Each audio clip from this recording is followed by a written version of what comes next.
नमस्कार साथियों, जैसा आप सभी को पता है कि रेलवे ग्रुप डी कर्मचारियों की सैलरी कितनी होती है। और बहुत लोगों को सब पता है कि अगर आपका टीएमसी नहीं है, यानी कोई ज़्यादा टीए नहीं बनता है, आमतौर पर आप सामान्य ड्यूटी करते हैं, नाइट ड्यूटी करते हैं, 8 घंटे की ड्यूटी है और कोई ओवर टाइम नहीं मिल रहा है, तो आपकी जो है सैलरी कितनी होती है। लेकिन जुलाई महीने की सैलरी सबसे ज़्यादा चर्चा में इसलिए रहती है कि लोग जब भी सैलरी की बात आती है तो सैलरी यानी वेतन जुलाई महीने की ही चर्चा करते हैं कि हमारी जुलाई महीने की सैलरी इतनी है, हमारी इतनी है।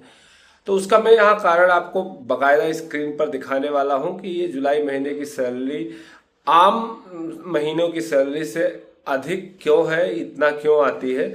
इसका सही रीजन भी आपको पता चलेगा। और यदि आपका भी इस बार फिजिकल क्वालिफाई हो जाता है तो आपको भी रेलवे ग्रुप डी की सैलरी का ये लाभ मिलेगा। और आपको पता है कि 8th पे कमीशन लगेगा जरूर, क्योंकि आप लगना भी चाहिए और लगेगा भी। अगर 2027 जुलाई तक या 28 जनवरी तक 8th पे कमीशन लागू होता है तो सैलरी में ठीक ठाक परिवर्तन होगा और वो आपके लिए ज़्यादा बेनिफिशियल रहेगा। यह आप लोग अच्छे से समझ रहे हैं, तो इसलिए हम आपको बता दे रहे हैं कि आप बढ़िया से मोटिवेट होकर अच्छी तैयारी करिए। नौकरी भाई कोई छोटी नहीं है।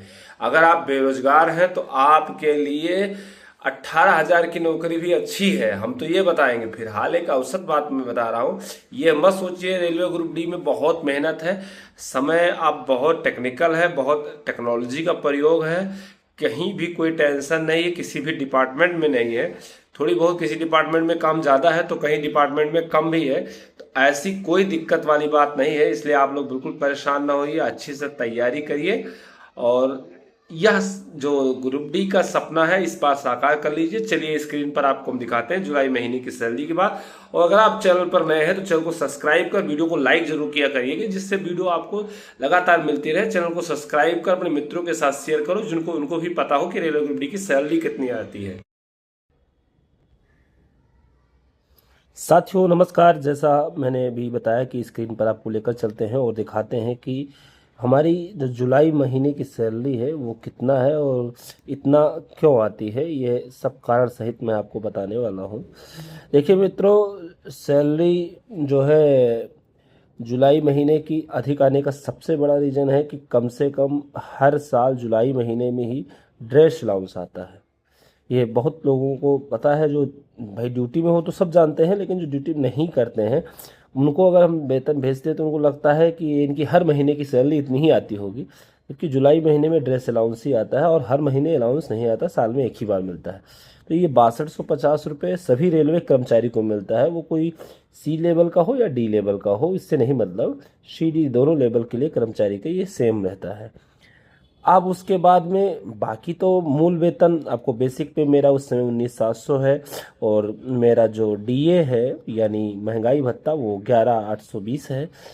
रूम का आपको पता है यहाँ हमारे यहाँ 10% मिलता है दादरी में, इसलिए 1970 रुपये है।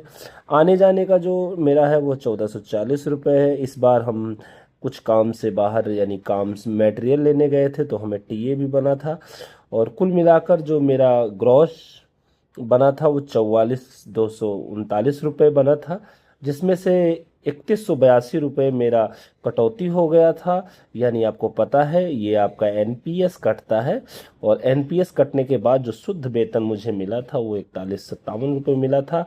तो इस प्रकार जुलाई महीने की सैलरी अधिक आने का जो सबसे बड़ा रीज़न है वो सभी कर्मचारियों की ड्रेस अलाउंस है ना, ये एनुअली है। बाकी हर चीज़ आपको अलाउंस मिलता रहता है, ये आपका बेसिक पे है। तो इस प्रकार आप निश्चित रूप से सब समझ गए होंगे, बहुत लंबी वीडियो हम बनाने वाले नहीं हैं।